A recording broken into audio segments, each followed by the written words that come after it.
Subscribe now and press the bell icon. Never miss an update. Hello दोस्तों, स्वागत है आपका अपना YouTube channel LK Jha classes में।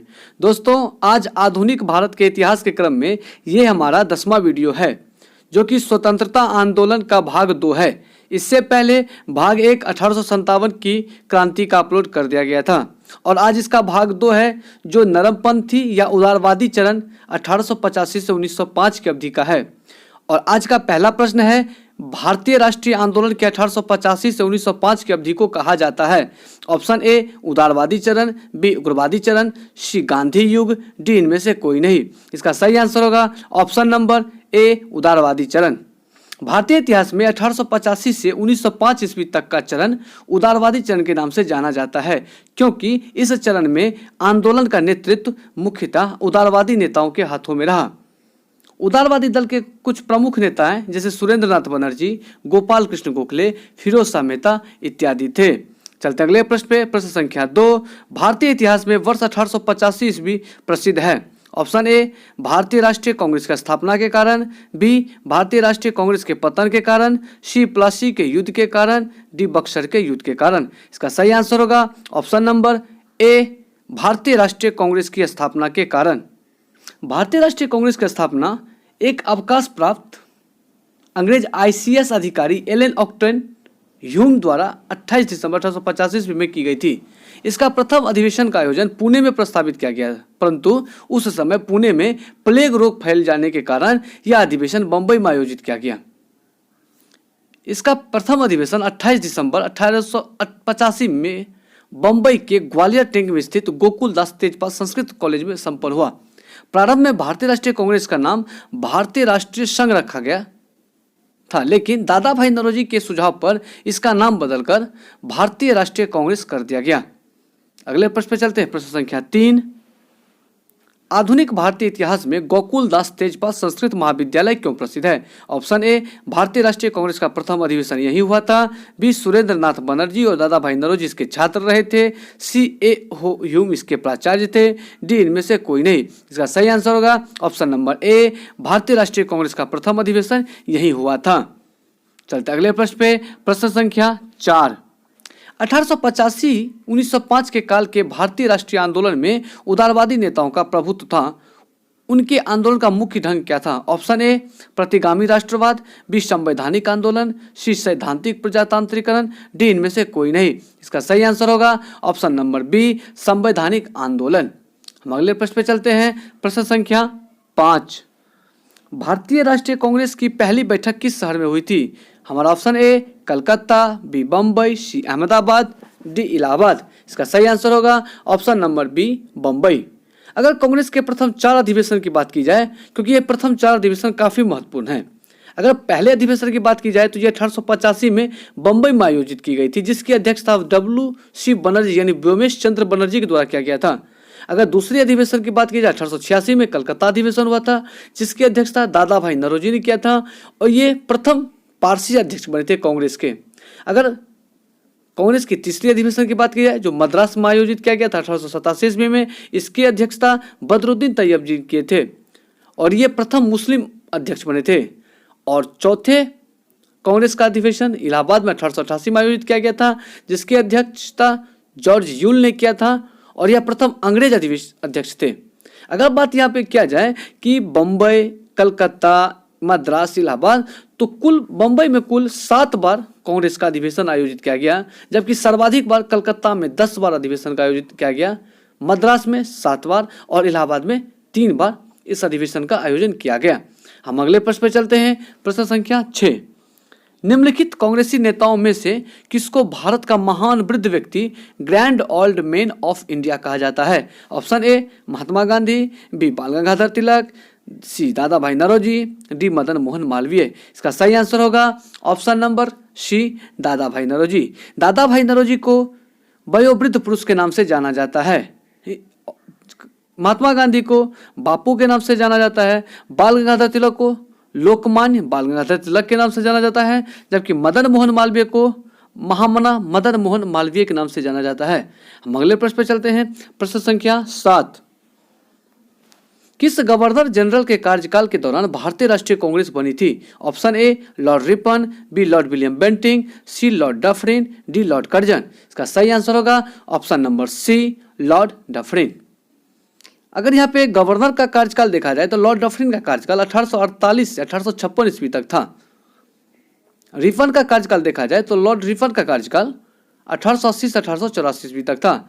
बेंटिंग का कार्यकाल देखा जाए तो 1828 से 1835 ईस्वी तक था, जबकि लॉर्ड कर्जन का कार्यकाल देखा जाए तो 1898 से 1905 ईस्वी तक का था। हम चलते अगले प्रश्न पे, प्रश्न संख्या 8। भारतीय विश्वविद्यालय अधिनियम 1904 किस वायसराय के काल में पारित किया गया था? Option A Lord Lytton, B Lord Curzon, C Lord Ripon, D Lord Hardinge. इसका सही आंसर होगा option number B Lord Curzon. Lord Curzon के कार्यकाल में ही भारतीय विश्वविद्यालय अधिनियम 1904 को पारित किया गया था। अगर लॉर्ड कर्जन के कुछ महत्वपूर्ण कार्य पर ध्यान दिया जाए तो इन्हीं के समय में भारतीय टंकन और पत्र मुद्रा अधिनियम 1899 में पारित किया गया था और 1899 में ही कलकत्ता कॉरपोरेशन अधिनियम भी पारित किया गया था। और ये कुछ महत्वपूर्ण काम थे, जैसे सिंचाई आयोग, रेलवे आयोग, पुलिस आयोग, विश्वविद्यालय आयोग की शुरुआत की थी। सैन्य अधिकारियों के प्रशिक्षण के लिए क्वेटा में कॉलेज की स्थापना लॉर्ड कर्जन के कार्यकाल में किया गया था। लॉर्ड कर्जन के ही कार्यकाल में भारतीय पुरातत्व विभाग की स्थापना किया गया था और इन्हीं के कार्यकाल के दौरान सहकारी उधार समिति अधिनियम 1904 पारित किया गया था। कृषि बैंक खुलवाया गया था और लॉर्ड कर्जन के कार्यकाल में कलकत्ता में विक्टोरिया मेमोरियल हॉल का निर्माण करवाया गया था। और सबसे बड़ी उपलब्धता इनकी ये थी कि इन्होंने बंगाल विभाजन करवाया था। बंगाल विभाजन जो कि 16 अक्टूबर 1905 को प्रभावी हुए थे। हम चलते अगले प्रश्न पे, प्रश्न संख्या 9। भारतीय सिविल सेवा ICS में चुने गए पहले भारतीय का नाम था। Option A Satyendra Nath Tagore, B Sarojini Naidu, C Lala Lajpat Rai, D CR Das. इसका सही आंसर होगा option number A Satyendra Nath Tagore. अगले प्रश्न पे चलते हैं, प्रश्न संख्या 10। इंडियन नेशनल कांग्रेस के संस्थापक कौन थे? Option A Womesh Chandra Banerjee, B Michael Hume, C Allan Octavian Hume, D Mahatma Gandhi. इसका सही आंसर होगा option number C Allan Octavian Hume. चलते अगले प्रश्न पे, प्रश्न संख्या 11।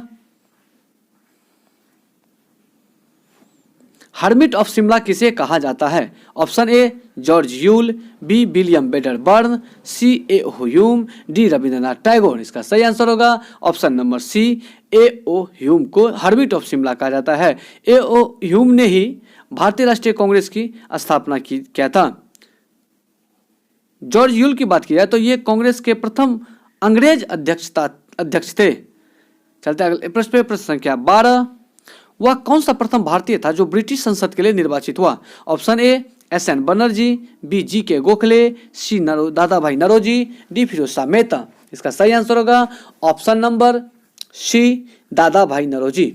1892 में आम चुनाव में लिबरल पार्टी की ओर से दादा भाई नरोजी सांसद चुने गए थे। चलते हम अगले प्रश्न पे, प्रश्न संख्या 13।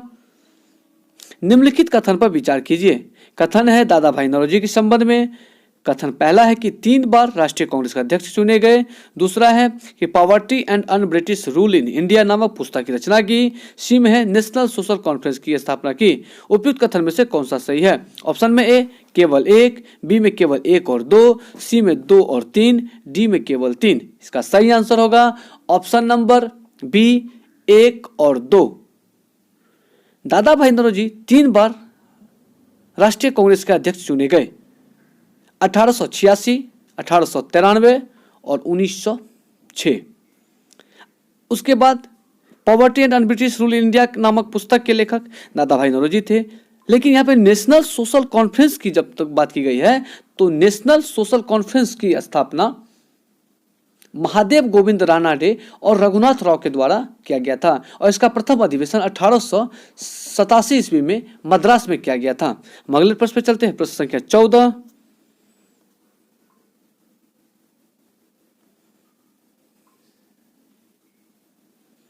भारतीय राष्ट्रीय कांग्रेस का प्रथम अधिवेशन लगभग आखिरी समय पर पूना से बंबई स्थानांतरित किया गया क्योंकि ए नंबर, बम्बई प्रेसिडेंसी संघ के नेतागण कांग्रेस के प्रथम अधिवेशन के पूना में संपन्न होने के विरोधी थे।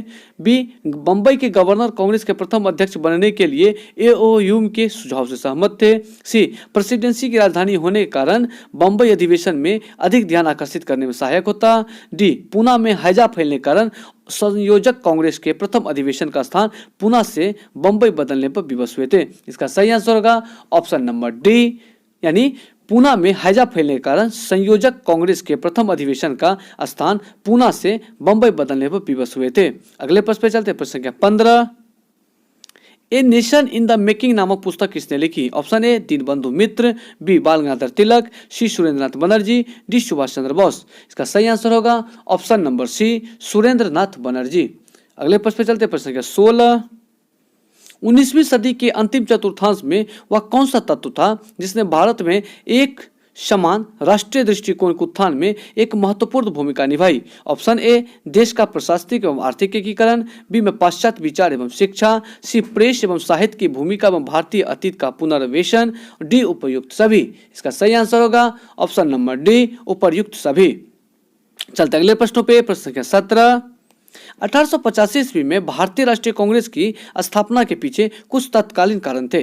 निम्नलिखित में से कौन सा कारण उसमें शामिल नहीं था? ऑप्शन ए 1878 का शस्त्र अधिनियम और भारतीय भाषा प्रेस अधिनियम, बी में है 1870 से 80 का द्वितीय आंग्ल अफगान युद्ध, सी में है 1877 ईस्वी में दिल्ली में आयोजित शाही दरबार जब संपूर्ण भारत अकाल की चपेट में था, डी 1883 ईस्वी का इल्बर्ट विधेयक विवाद। इसका सही आंसर होगा ऑप्शन नंबर बी, 1870 से 1880 का द्वितीय आंग्ल अफगान युद्ध कांग्रेस की स्थापना के तत्कालीन कारण में से नहीं थे। चलते अगले प्रश्न पे। प्रश्न संख्या 18, किस ब्रिटिश वायसराय ने 1880 के दशक के प्रारंभ में विदेशी शासन के विरुद्ध भारतीय असंतोष को बढ़ाने में महत्वपूर्ण भूमिका निभाई थी? Option A Ripon, B Lytton, C Dufferin, D Northbrook. इसका सही आंसर होगा ऑप्शन नंबर बी लीटन। अगर यहाँ पे लॉर्ड लीटन की बात की जाए तो इनका कार्यकाल 1876 से 1880 ईस्वी तक था। इसे ओवन मेरिडिथ के नाम से भी जाना जाता था। लॉर्ड लीटन के समय में 1 जनवरी 1877 को ब्रिटेन की महारानी विक्टोरिया को केसर ए हिंद की उपाधि से सम्मानित करने के लिए दिल्ली दरबार का आयोजन किया गया था। लॉर्ड लीटन के समय में ही वर्नाक्यूलर प्रेस एक्ट मार्च 1878 में लागू किया गया था। भारतीय शस्त्र अधिनियम 1878 में लागू किया गया था और सबसे बड़ी इसकी उपलब्धता थी कि इन्होंने सिविल सेवा परीक्षा में प्रवेश की अधिकतम आयु सीमा 21 वर्ष से घटाकर 19 वर्ष कर दिया। अगर यहाँ पे लॉर्ड रिपन की बात की जाए तो इनका कार्यकाल 1880 से 1884 ईस्वी तक था। Lord Ripon vernacular press act को समाप्त किया 1882 ईस्वी में और सिविल सेवा परीक्षा में प्रवेश की अधिकतम आयु सीमा 21 वर्ष से घटाकर जो 19 वर्ष किया गया था लॉर्ड लिटन को, उन्हें फिर से इन्होंने 19 वर्ष से बढ़ाकर 21 वर्ष कर दिया। लॉर्ड रिपन के कार्यकाल में ही स्थानीय स्वशासन की शुरुआत की गई। सर्वप्रथम नियमित जनगणना 1881 में लॉर्ड रिपन के समय में ही किया गया था। लॉर्ड रिपन के समय में प्रथम कारखाना अधिनियम 1881 पारित किया गया और इन्हीं के समय में शिक्षा से संबंधित हंटर आयोग को स्थापना 1882 में किया गया और इल्बर्ट विधेयक जो 2 फरवरी 1883 में लाया गया था और इसे भारत का उद्धारक की संज्ञा दी गई फ्लोरेंस नाइटिंगेल के द्वारा। अगर डफरिन की बात की जाए तो लॉर्ड डफरिन का कार्यकाल 1884 से 1888 ईस्वी तक था। इन्हीं के समय में तृतीय आंग्ल बर्मा युद्ध हुआ था और इन्हीं के समय में भारतीय राष्ट्रीय कांग्रेस की स्थापना हुई। अगर नॉर्थब्रुक की बात की जाए तो 1872 से 76 तक इसका कार्यकाल था। इन्होंने घोषणा किया कि मेरा उद्देश्य करों को हटाना तथा अनावश्यक वैधानिक कार्रवाई को बंद करना है। पंजाब में कुका आंदोलन इसी के समय में शुरू हुआ था। हम अगले प्रश्न पे चलते हैं। प्रश्न संख्या 19, लिटन द्वारा प्रस्तावित वैधानिक जनपद सेवा जिसके तहत परीक्षा की आयु 21 वर्ष से घटाकर 19 वर्ष कर दी गई थी, कब लागू हुआ था? Option A 1875, B 1878, C 1880, D 1882। इसका सही आंसर होगा ऑप्शन नंबर बी 1878। 1878 ईस्वी में ही लॉर्ड लिटन के समय में सिविल सेवा परीक्षा में प्रवेश की अधिकतम आयु सीमा को 21 वर्ष से घटाकर 19 वर्ष कर दिया गया था। चलते अगले प्रश्न पेपर संख्या 20, इल्बर्ट बिल विवाद किस वायसराय के कार्यकाल में उभरा था? Option A Ripon, B Lytton, C Dufferin, D Northbrook. इसका सही आंसर होगा option number A Lord Ripon. Lord Ripon के समय में 2 फरवरी 1883 ईस्वी को इल्बर्ट बिल लाया गया था। चलते अगले प्रश्न पे, प्रश्न संख्या 21। भारतीय संघ इंडियन एसोसिएशन के संस्थापक थे। Option A Dadabhai Naoroji, B Bal Gangadhar Tilak, C A O Hume, D Surendranath Banerjee. इसका सही आंसर होगा option number D Surendranath Banerjee. अगर यहाँ पे इंडियन एसोसिएशन की बात की जाए तो सुरेंद्रनाथ बनर्जी 26 जुलाई 1876 को आनंद बोस के साथ मिलकर कलकत्ता में इंडियन नेशनल सोशल एसोसिएशन की स्थापना की। 1885 में यह संगठन का विलय कांग्रेस में कर दिया गया। प्रश्न संख्या 22। भारतीय राष्ट्रीय कांग्रेस की अध्यक्षता किसने की? Option A Ganesh Agarkar, B Bal Gangadhar Tilak, C Dadabhai Naoroji, D Firoz Mehta. इसका सही आंसर होगा ऑप्शन नंबर सी और डी दोनों, क्योंकि दादा भाई नौरोजी भारतीय राष्ट्रीय कांग्रेस के 3 बार अध्यक्षता किए हैं। पहला 1886, दूसरा 1893 और तीसरा 1906, जबकि फिरोज मेहता 1890 में कलकत्ता में अधिवेशन की अध्यक्षता की थी। इसलिए इसका दोनों आंसर होगा। चलते अगले प्रश्न पे, प्रश्न संख्या 23। भारतीय राष्ट्रीय कांग्रेस में निम्न में से किसको नरम दलीय नेता के तौर पर नहीं जाना जाता था? ऑप्शन ए बाल गंगाधर तिलक, B Dadabhai Naoroji, C M G Ranade, D Gopal Krishna Gokhale. इसका सही आंसर होगा ऑप्शन नंबर ए बाल गंगाधर तिलक। बाल गंगाधर तिलक गरम दल के नेता थे।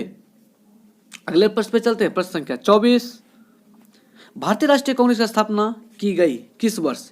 ए 1865, बी 1867, सी 1885, डी 1887। का सही आंसर होगा ऑप्शन नंबर सी 1885 में। भारतीय राष्ट्रीय कांग्रेस की स्थापना ए ओ ह्यूम के द्वारा 28 दिसंबर 1885 ईस्वी को बंबई में किया गया था। अगले प्रश्न पे चलते हैं, प्रश्न संख्या 25। निम्न में से कौन नरम पंथियों में नहीं थे?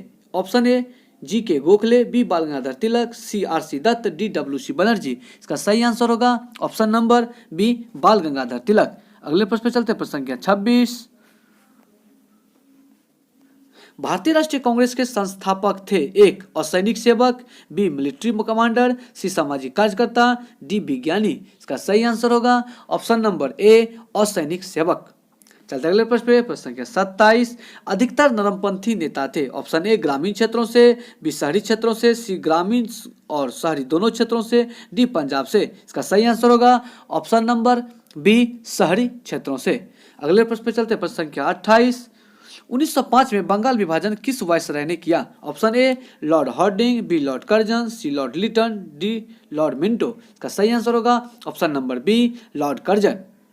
19 जुलाई 1905 को बंगाल विभाजन की निर्णय की घोषणा की गई, जो 16 अक्टूबर 1905 को लागू हुआ। इस दिन संपूर्ण बंगाल में शोक दिवस के रूप में मनाया गया। रविंद्रनाथ टैगोर के सुझाव पर वह दिन जन एकता और मैत्री दिवस या राखी दिवस के रूप में मनाया गया। संपूर्ण बंगाल के लोग ने एक दूसरे को राखी बांधकर यह शोक दिवस मनाया। चलते अगले प्रश्न पे, प्रश्न संख्या 29। निम्नलिखित को उनके संगठन के आधार पर क्रमवार सजाइए। 1 बॉम्बे एसोसिएशन, 2 मद्रास महाजन सभा, सी इंडियन एसोसिएशन, 4 इंडियन लीग। इसका सही आंसर देखा जाए तो ऑप्शन नंबर डी 1 4 3 2। दोस्तों किताब में इसका आंसर सी दिया गया है, जबकि इसका सही आंसर ऑप्शन नंबर डी होगा। बॉम्बे एसोसिएशन 1852 में दादा भाई नौरोजी के द्वारा स्थापित किया गया था। 4 नंबर में है इंडियन लीग। इसकी स्थापना 1876 ईस्वी में सुरेंद्रनाथ बनर्जी और आनंद बन बोस ने किया था। ऑप्शन नंबर 3 में है इंडियन एसोसिएशन। इंडियन लीग की स्थापना 1875 में शिशिर कुमार घोष ने किया था। और मद्रास महाजन सभा की स्थापना पी आनंद चार्लू बी राघवाचारी ने 1884 ईस्वी में किया था। चलते अगले प्रश्न पे, प्रश्न संख्या 30। भारतीय राष्ट्रीय कांग्रेस का प्रथम मुस्लिम प्रेसिडेंट था। Option A Abul Kalam Azad, B Rafi Ahmed Kidwai, C M A Ansari, D Badruddin Tyab. का सही आंसर होगा option number D Badruddin Tyab. भारतीय राष्ट्रीय कांग्रेस के प्रथम मुस्लिम अध्यक्ष बदरुद्दीन तैयब थे। ये 1887 के मद्रास अधिवेशन में अध्यक्षता किए थे। चलते अगले प्रश्न पे, प्रश्न संख्या 31। ब्रिटिश हाउस ऑफ कॉमन्स का चुनाव जिस प्रथम भारतीय ने लड़ा था वे थे A Dadabhai Naoroji, B Gopal Krishna Gokhale, C Firoz Mehta, D W C Banerjee. का सही आंसर होगा ऑप्शन नंबर ए दादा भाई नौरोजी। अगले प्रश्न पे चलते हैं, प्रश्न संख्या 32। किसने कहा था कांग्रेस पतन के लिए ललखड़ा रही है? मेरी सबसे बड़ी अभिलाषा जब तक मैं भारत में हूं कांग्रेस की शांतिपूर्ण समाप्ति में सहयोग करना है। Option A Lord Hamilton, B Lord Curzon, C Lord Dufferin, D Lord Minto. इसका सही आंसर होगा option number B Lord Curzon. Congress की स्थापना के बाद कुछ महत्वपूर्ण नेताओं ने अपना अपना वक्तव्य दिया था। जैसे बिपिन चंद्र पाल ने कहा था कि कांग्रेस एक प्रकार की याचना करने वाली संस्था है, तो वहीं बाल गंगाधर तिलक ने कहा कि यदि वर्ष में हम एक बार मेढक की तरह टर्राएंगे तो कुछ नहीं मिलेगा। पट्टाभी सीतारमैया का कहना था कि कांग्रेस की स्थापना संबंधी कारकों पर पर्दा पड़ा है। वहीं लॉर्ड डफरिन ने कहा था कि कांग्रेस संभ्रांत लोगों का प्रतिनिधित्व करने वाला संगठन है, जबकि वायसराय लॉर्ड कर्जन ने कहा था कि कांग्रेस लड़खड़ा कर गिर रही है। भारत में रहते हुए मेरी इच्छा है कि मैं इसके शांतिपूर्ण अवसान में अपना सहयोग दे सकूं। वहीं पे लाला लाजपत राय का कहना था कि कांग्रेस लॉर्ड डफरिन की दिमाग की उपज है। कांग्रेस के सम्मेलन शिक्षित भारतीयों के वार्षिक राष्ट्रीय मेले हैं, जबकि अश्विनी कुमार दत्त ने कहा था कि कांग्रेस के सम्मेलन 3 दिनों का तमाशा है। बंकिम चंद्र चटर्जी का कहना था कि कांग्रेस के लोग पदों के भूखे हैं। तो इन सभी वक्तव्य से विभिन्न नेताओं ने अपना अपना मत दिया। चलते अगले प्रश्न पे, प्रश्न संख्या 33।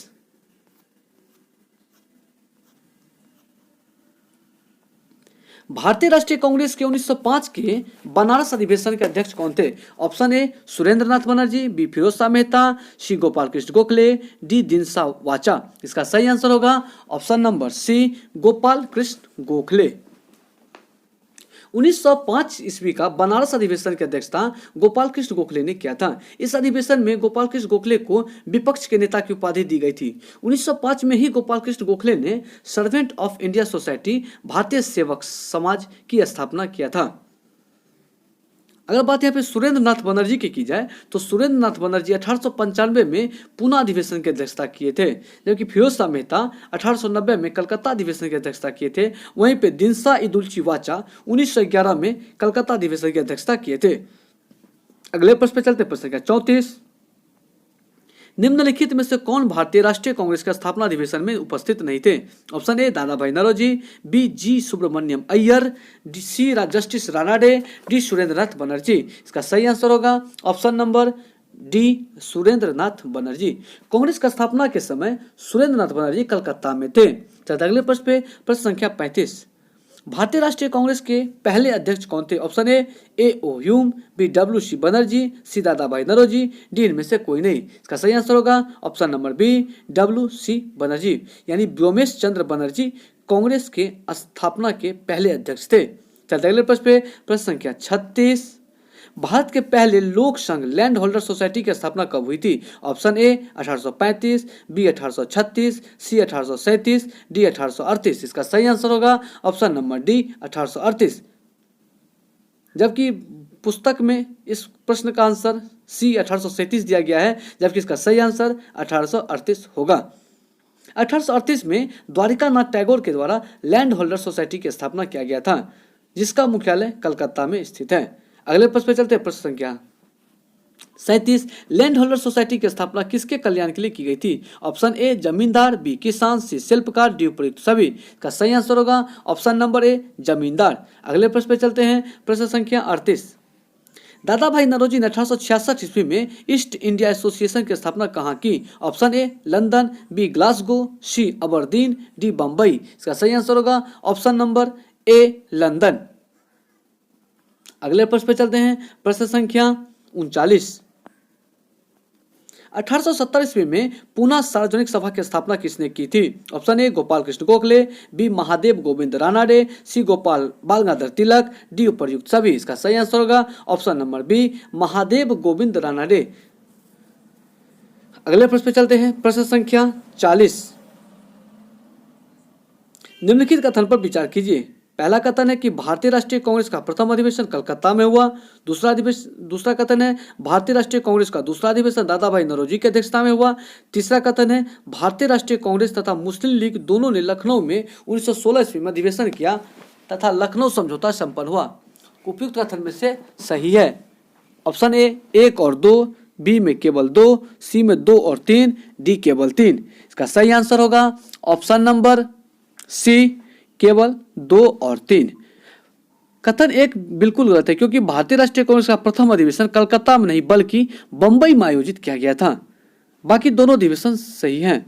अगर यहाँ पे बात की जाए लखनऊ अधिवेशन 1916 की, तो लखनऊ अधिवेशन 1916 की अध्यक्षता अंबिका चरण मजूमदार के द्वारा किया गया था। चलते अगले प्रश्न पे, प्रश्न संख्या 41। निम्नलिखित में से किस एक ने सन 1875 में हाउस ऑफ कॉमन्स में एक याचिका प्रस्तुत करते हुए ब्रिटिश संसद में भारत के प्रत्यक्ष प्रतिनिधित्व की मांग की? Option A the Deccan association, B the Indian association, C Madras Mahajan Sabha, D Poona Sarvajanik Sabha. इसका सही आंसर होगा option number A the Deccan association. बात यहाँ पे डक्कन एसोसिएशन की बात की गई है तो द डक्कन एजुकेशन सोसाइटी की स्थापना 1884 ईस्वी में महादेव गोविंद रानाडे ने किया था, जबकि द इंडियन एसोसिएशन की स्थापना 1876 में सुरेंद्र नाथ बनर्जी और आनंद मोहन बोस ने किया था, जबकि मद्रास महाजन सभा की स्थापना 1884 में आनंद चार्लू और वी राघवाचारी द्वारा किया गया था, जबकि पूना सार्वजनिक सभा की स्थापना 1870 में गणेश वासुदेव जोशी व महादेव गोविंद रानाडे के द्वारा किया गया था। चलते अगले प्रश्न प्रश्न संख्या 42। निम्नलिखित भारतीय नेताओं में से कौन एक ब्रिटिश द्वारा इंडियन सिविल सर्विस से बर्खास्त किया गया था? Option A Satyendra Nath Tagore, B Surendra Nath Banerjee, C R C. Dutt, D Subhash Chandra Bose. इसका सही आंसर होगा option number B Surendra Nath Banerjee. प्रश्न संख्या 43। लैंड होल्डर सोसाइटी कलकत्ता के संस्थापक थे? Option A Raja Ram Mohan Roy, B Dwarkanath Tagore, C Harishchandra Vidyasagar, D इनमें से कोई नहीं। इसका सही आंसर होगा option number B Dwarkanath Tagore. 1838 में द्वारकानाथ टैगोर के द्वारा लैंड होल्डर सोसाइटी की स्थापना किया गया था, जिसका मुख्यालय कलकत्ता में स्थित है। प्रश्न संख्या 44। सूची 1 को सूची 2 के साथ सुमेलित कीजिए। सूची 1 में कुछ संस्था दिए गए हैं, जबकि सूची 2 में उसके स्थापना वर्ष दिए गए हैं। ए में दिया गया Bengal British India Society, B Madras Native Association, C Poona Sarvajanik Sabha और डी इंडियन एसोसिएशन। अगर यहाँ पे सही इसका क्रम देखा जाए, इसका सही आंसर होगा ऑप्शन नंबर ए 1, 2, 3, 4, यानी बंगाल ब्रिटिश इंडिया सोसाइटी की स्थापना 1843 ईस्वी में जॉर्ज थॉमसन के द्वारा किया गया था। मद्रास नेटिव एसोसिएशन की स्थापना 1852 में गुजलू नर सुचेट्टी के द्वारा किया गया था और पूना सार्वजनिक सभा की स्थापना 1876 ईस्वी में 1870 ईस्वी में होगा, यहाँ पे 76 मिस्प्री से लिखा गया है, महादेव गोविंद रानाडे और गणेश वासुदेव जोशी के द्वारा किया गया था, जबकि इंडियन एसोसिएशन की स्थापना 1876 ईस्वी में एस.एन. बनर्जी व आनंद मोहन बोस के द्वारा किया गया था। चलते अगले प्रश्न पे, प्रश्न संख्या 45। निम्नलिखित को सुमेलित कीजिए। सूची 1 और सूची 2। सूची 1 में कुछ संस्था दिए गए हैं, सूची 2 में उसके स्थापना वर्ष दिए गए हैं। सूची 1 में मद्रास महाजन सभा, बी में बम्बई प्रेसिडेंसी एसोसिएशन, सी में इंडियन एसोसिएशन, डी में है कांग्रेस। इसका सही आंसर देखा जाए, इसका सही आंसर होगा ऑप्शन नंबर ए 1, 2, 3, 4, यानी मद्रास महाजन सभा की स्थापना 1884 में पी आनंद चार्लू व बी राघवाचारी द्वारा किया गया था। बॉम्बे प्रेसिडेंसी एसोसिएशन की स्थापना 1885 में फिरोज शाह मेहता व बदरुद्दीन तैयब के द्वारा किया गया था और इंडियन एसोसिएशन की स्थापना 1876 ईस्वी में सुरेंद्र नाथ बनर्जी और आनंद मोहन बोस ने मिलकर किया था, जबकि कांग्रेस का स्थापना 1885 में ए.ओ. ह्यूम के द्वारा किया गया था। अगले प्रश्न पे चलते हैं, प्रश्न संख्या 46। सुरेंद्र नाथ बनर्जी और आनंद मोहन बोस ने कांग्रेस के जन्म के पहले किस राष्ट्रवादी पार्टी की स्थापना की, जो कांग्रेस के पूर्ववर्ती संगठनों में से सबसे अधिक महत्वपूर्ण थी? ऑप्शन ए Madras Mahajan Sabha, B Indian association, C Bengal young association, D इनमें से कोई नहीं। इसका सही आंसर होगा option number B Indian association. प्रश्न संख्या 47। इंडियन एसोसिएशन ने किस मुद्दे पर सर्वप्रथम आंदोलन शुरू किया? ऑप्शन ए भारतीय प्रशासनिक सेवा के नियम में सुधार और परीक्षा में बैठने की अधिकतम उम्र बढ़ाने के लिए, बी में सशस्त्र अधिनियम और भारतीय भाषा प्रेस अधिनियम, सी में जमींदारों द्वारा प्रताड़ित काश्तकारों के साथ सहयोग, डी अंग्रेजों द्वारा चाय की खेती में लगाए गए मजदूरों की दयनीय स्थिति। इसका सही आंसर होगा ऑप्शन नंबर ए भारतीय प्रशासनिक सेवा के नियम में सुधार और परीक्षा में बैठने की अधिकतम उम्र बढ़ाने के लिए। अगले प्रश्न पे चलते, प्रश्न संख्या 48। इंडियन एसोसिएशन द्वारा कलकत्ता में आयोजित अखिल भारतीय राष्ट्रीय सम्मेलन इंडियन नेशनल कॉन्फ्रेंस कब हुआ था? Option A 1881, B 1882, C 1883, D 1884। इसका सही आंसर होगा ऑप्शन नंबर सी 1883। प्रश्न संख्या 49, भारतीय राष्ट्रीय कांग्रेस के साथ इंडियन एसोसिएशन का विलय कब हुआ था? Option A 1885, B 1886, C 1892, D 1895। इसका सही आंसर होगा ऑप्शन नंबर बी 1886। प्रश्न संख्या 1886 में क्या किया था? 1886 में कलकत्ता अधिवेशन में इंडियन एसोसिएशन का विलय हुआ था, जिसकी अध्यक्षता दादा भाई नौरोजी के द्वारा किया गया था। प्रश्न संख्या 50, सूची 1 को सूची 2 से सुमेलित कीजिए। सूची 1 में कांग्रेस के उद्गम संबंधित मत हैं, सूची 2 में उसके प्रतिपादक हैं। ऑप्शन ए है, इसमें दिया गया है रहस्यमय उद्गम, बी में थियोसोफिस्टों की योजना, सी डफरिन के षड्यंत्री दिमाग की उपज, और डी सुरक्षा कपाट सेक्टिव बाउट का सिद्धांत। इसका सही आंसर देखा जाए, इसका सही आंसर होगा ऑप्शन नंबर ए 1, 2, 3, 4, यानी रहस्यमय उद्गम पट्टाभी सीताराम मैया के द्वारा बताया गया था, थियोसोफिस्टों की योजना एनी बेसेंट के द्वारा, डफरिन की षड्यंत्र दिमाग की उपज WC बनर्जी, और सुरक्षा कपाट सेफ्टी बल्ब का सिद्धांत लाला लाजपत राय। अगले पृष्ठ पे प्रश्न संख्या 51, सूची 1 को सूची 2 के साथ सुमेलित कीजिए। सूची 1 में कुछ पुस्तक दिए गए हैं, जबकि सूची 2 में उसके लेखक दिए गए हैं। सूची 1 में है History of Indian National Congress, दूसरा है how India fought for freedom, C है इंडिया टुडे, डी 1857। इसका सही आंसर देखा जाए, इसका सही आंसर होगा ऑप्शन नंबर ए 1, 2, 3, 4, यानी history of Indian National Congress के लेखक पट्टाभी सीताराम मैया थे, how India fought for freedom के लेखक एनी बेसेंट थे, इंडिया टुडे के लेखक RP दत्त थे, और 1857 के लेखक SN सेन थे। अगले प्रश्न पे प्रश्न संख्या 52, भारतीय राष्ट्रीय कांग्रेस के प्रथम सत्र की बैठक में कितने प्रतिनिधियों ने भाग लिया था? Option A 72, B 86, C 93, D 101। इसका सही आंसर होगा ऑप्शन नंबर ए 72। अगले प्रश्न पे चलते हैं, प्रश्न संख्या 53, निम्नलिखित में से किसने भारतीय राष्ट्रीय कांग्रेस की अध्यक्षता 2 बार की? Option A George Yule, B Wedderburn, C Kadambini Ganguly, D इनमें से कोई नहीं। इसका सही आंसर होगा option number B Wedderburn. Wedderburn Congress की 2 बार अध्यक्षता की है। पहली बार 1889 में बंबई अधिवेशन, दूसरी बार 1910 में इलाहाबाद अधिवेशन। चलते अगले प्रश्न पे प्रश्न संख्या 54,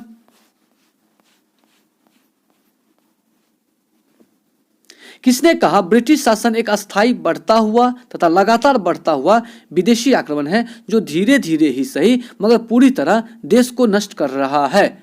option A Dadabhai Naoroji, B Gopal Krishna Gokhale, C Surendranath Banerjee, D A.O. Hume. इसका सही आंसर होगा ऑप्शन नंबर ए दादा भाई नौरोजी। प्रश्न संख्या 55, निम्नलिखित में से किसने एक सार्वजनिक भाषण में राष्ट्रीय कांग्रेस पर हमला किया तथा उसे जनता के एक बहुत सूक्ष्म भाग माइक्रोस्कोपिक माइनॉरिटी का प्रतिनिधित्व बताकर उसकी हंसी उड़ाई? Option A Dufferin, B Curzon, C Northbrook, D Lytton. इसका सही आंसर होगा option number A Lord Dufferin. प्रश्न संख्या 56, किसने कहा मुझे खुशी है कि कांग्रेस बराबर नीचे की ओर जा रही है, क्योंकि यह राजद्रोही संस्था है और इसके नेता संदिग्ध चरित्र के लोग हैं? Option A Dufferin, B Elgin द्वितीय, सी लैंसडाउन, डी कर्जन। इसका सही आंसर होगा ऑप्शन नंबर बी एल्गिन द्वितीय। अगले प्रश्न पे चलते हैं, प्रश्न संख्या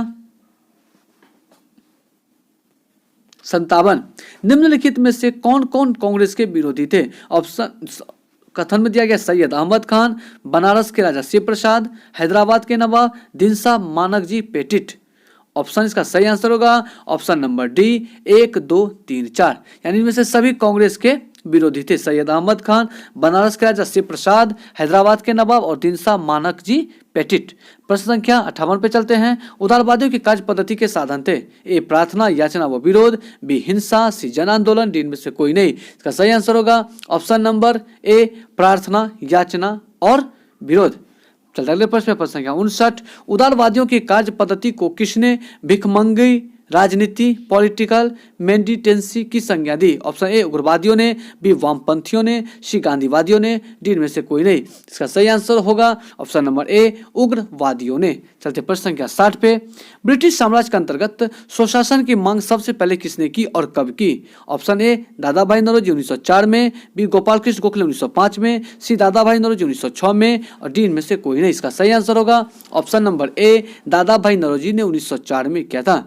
1904 ईस्वी में कांग्रेस का अधिवेशन बंबई में आयोजित किया गया था, जिसके अध्यक्ष सर हेनरी कॉटन थे। वहीं पे दादा भाई नौरोजी ने पहली बार स्वशासन की मांग की। चलते अगले प्रश्न पे, प्रश्न संख्या 61। उदारवादियों का सबसे प्रमुख योगदान था ए ब्रिटिश शोषण नीति की ओर जनता का ध्यान खींचना, बी जन आंदोलन, सी हिंसक कार्य पद्धति, डी में से कोई नहीं। इसका सही आंसर होगा ऑप्शन नंबर ए ब्रिटिश शोषण नीति की ओर जनता का ध्यान खींचना। चलते प्रश्न संख्या 62।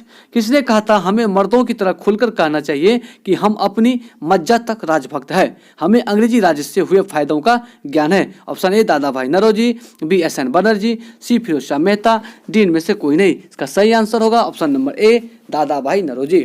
चलते अगले प्रश्न पे, प्रश्न संख्या 63। किसने कहा था भारतवर्ष तलवार के बल पर जीता गया था और तलवार के बल पर ही इसे ब्रितानी कब्जे में रखा जाएगा। Option A Dufferin, B Elgin, C Lansdowne, D Curzon. का सही आंसर होगा ऑप्शन नंबर बी एल्गिन। यहाँ पे एल्गिन द्वितीय होगा। चलते अगले प्रश्न पे, प्रश्न संख्या 64। किसने उदारवादियों के संबंध में कहा अपनी शिकायतों का निवारण करने तथा रियायत पाने के लिए उन्होंने 20 साल से अधिक समय कमोबेश जो आंदोलन चलाया उनमें उन्हें रोटियों के बजाय पत्थर मिले। Option A Lala Lajpat Rai, B Bal Gangadhar Tilak, C Aurobindo Ghosh, D Bipin Chandra Pal. इसका सही आंसर होगा option number A Lala Lajpat Rai. प्रश्न संख्या 65। किस उग्रवादी नेता ने उदारवादियों के संबंध में कहा था यदि हम साल में एक बार मेढक की तरह टर्रा टर्रा करके चुप होते रहें तो हमें कभी अपने प्रयासों में सफलता नहीं मिलेगी। Option A Lala Lajpat Rai, B Bal Gangadhar Tilak, C Bipin Chandra Pal, D में से कोई नहीं। तो सही आंसर होगा option number B Bal Gangadhar तिलक। चलते अगले प्रश्न, प्रश्न संख्या 66। 1897 में किसकी गिरफ्तारी के बाद राष्ट्रीय कांग्रेस में एक नया मोड़ आया। ऑप्शन ए बाल गंगाधर तिलक, बी गोपाल कृष्ण गोखले, सी मदन मोहन मालवीय, डी सुरेंद्रनाथ बनर्जी। इसका सही आंसर होगा ऑप्शन नंबर ए बाल गंगाधर तिलक। लोकमान्य बाल गंगाधर तिलक ने अपने पत्र केसरी में देश का दुर्भाग्य नामक शीर्षक से एक लेख लिखा जिसमें ब्रिटिश सरकार की नीतियों का विरोध किया। उनको भारतीय दंड संहिता की धारा 124(1) के तहत राजद्रोह के अभियोग में 27 जुलाई 1857 को गिरफ्तार कर बर्मा के मांडले जेल में रखा गया। चलते अगले प्रश्न पे, प्रश्न संख्या 67। निम्नलिखित में से किसने इंडियन सोशल कॉन्फ्रेंस की नरम दलीय राजनीति की व्यवस्थित आलोचना न्यू लैम्प्स फॉर ओल्ड शीर्षक लेखों की श्रृंखला में की। Option A Aurobindo Ghosh, B R C. Dutt, C Veer Raghavacharya, D Syed Ahmed Khan. इसका सही आंसर होगा option number A Aurobindo Ghosh. प्रश्न संख्या 68। गोपाल कृष्ण गोखले ने किस वर्ष में Bharat Sevak Mandal servant of India society की स्थापना की। Option A 1902, B 1903, C 1904, D 1905। इसका सही आंसर होगा ऑप्शन नंबर डी 1905। चलते प्रश्न संख्या 69। भारत में लॉर्ड कर्जन के प्रशासन की तुलना औरंगजेब से किसने की। Option A Gopal Krishna Gokhale, B Annie Besant, C Dadabhai Naoroji, D बाल गंगाधर तिलक। का सही आंसर होगा ऑप्शन नंबर ए गोपाल कृष्ण गोखले। गोपाल कृष्ण गोखले ने लॉर्ड कर्जन के प्रशासन को औरंगजेब से तुलना किया था। चलते अगले प्रश्न पे, प्रश्न संख्या 70। जनता के लिए बने हैं, राजा जनता के लिए बने हैं, जनता राजा के लिए नहीं। राष्ट्रीय आंदोलन के दौरान निम्नलिखित में से किसने यह वक्तव्य दिया था। ऑप्शन है ए सुरेंद्रनाथ बनर्जी, बी आर.सी. दत्त, सी दादा भाई नौरोजी, डी गोपाल कृष्ण गोखले। इसका सही आंसर होगा ऑप्शन नंबर सी दादा भाई नौरोजी। अगले प्रश्न पे चलते हैं, प्रश्न संख्या 71। भारतीय राष्ट्रीय कांग्रेस का गठन होने के तुरंत बाद ब्रिटिश राष्ट्रवादियों के प्रति संशयालु हो गए। निम्नलिखित में किसने कहा कि कांग्रेस केवल विशिष्ट वर्ग सूक्ष्म अल्पसंख्यक का ही प्रतिनिधित्व करती है। Option A Lord Napier, B Lord Dufferin, C Lord Ripon, D Lord Lytton. इसका सही आंसर होगा, ऑप्शन देखा जाए इसका सही आंसर होगा option number B Lord Dufferin.